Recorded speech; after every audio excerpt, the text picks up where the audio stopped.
রান্না করতেছি তেলাপিয়া মাছের কালিয়া। দেখেন কতটা সুন্দর হয়েছে। খেতে চাইলে তিক্তাপুর বাসায় চলে আসেন। এরা জানেন আজকে আমার মেয়ের পরীক্ষা নেয়, আর আমি পাই গেলাম সুযোগ। কিসের সুযোগ জানেন? এই দেখেন, এক গাঁটটি কাপড় ধোয়ার সুযোগ। আর আমাদের এখানে যে সুন্দর রোদ উঠছে আপুরা ভাইয়ারা, আর আমি এই জন্য আমার মুরব্বির কাপড়, আমার মেয়ের কাপড়, আমার ছেলের কাপড়, বিছানা চাদর চাদর যা আছে সবই বার করে ফেলছি। এগুলো আমি ধুবো। আর আজকে দুপুরের জন্য কী রান্না করবো জানেন আপুরা ভাইয়ারা?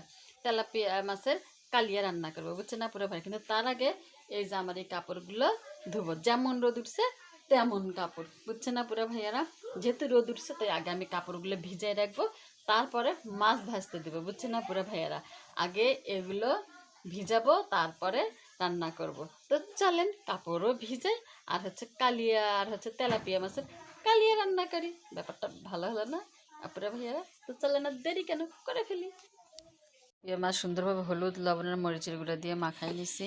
আর এদিকে চুলায় তাওয়ায় বসাই দিয়ে তেল গরম করে যে মাছগুলো ভাজতে দিচ্ছি। একে একে সবগুলো মাছ ভাজতে দিলাম, বেশি করে ভাজি নিচ্ছি।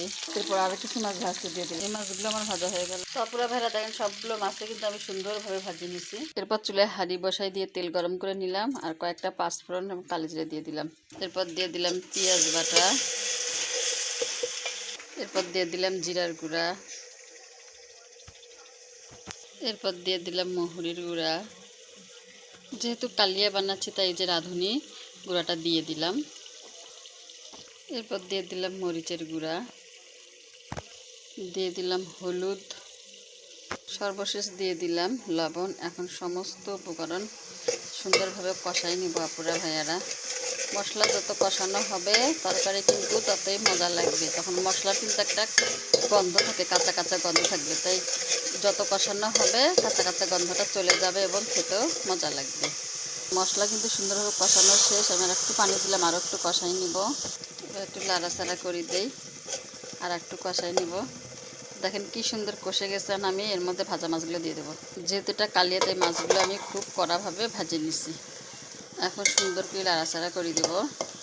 তারপরে ফেলে মাছগুলো কষতেছে, আর আমি এর মধ্যে একটু গরম পানি দিয়ে দিলাম, আর একটু লাড়াচাড়া করে দেবো। এখানে পুরো একটা মাছ কালিয়া বানাচ্ছে, কারণ আমার ছেলেমেয়েরা এই কালিয়াটা খুব পছন্দ করে। ঢাকনা দিয়ে ঢাকিয়ে দেব, একটু জাল হোক, তারপরে নামিয়ে ফেলবো। তো দেখি কি অবস্থা। দেখেন হয়ে গেছে আমার তেলাপিয়া মাছের কালিয়া। সবাই ভালো থাকবেন, সুস্থ থাকবেন। আজকের মতন এই পর্যন্ত। আল্লাহ হাফেজ।